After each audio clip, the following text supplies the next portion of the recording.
पानी झील के अंदर एंटर हो रहा है। देखो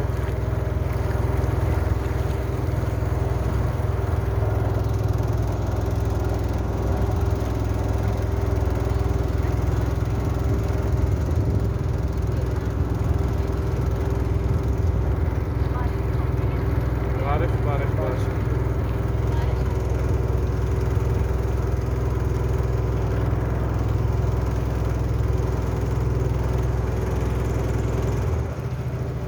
वो देखो सामने, वो देखो झरना, देखो जहाँ से पानी ना दरिया के अंदर एंटर हो रहा है।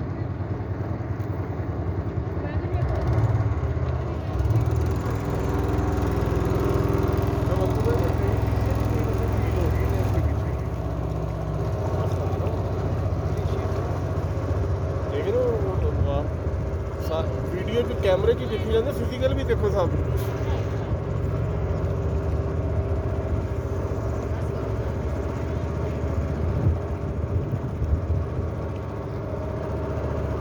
ये देखिए यहाँ से दरिया स्वात की झील, मोहम्मद झील में पानी की है आ रहा है बाहर झरने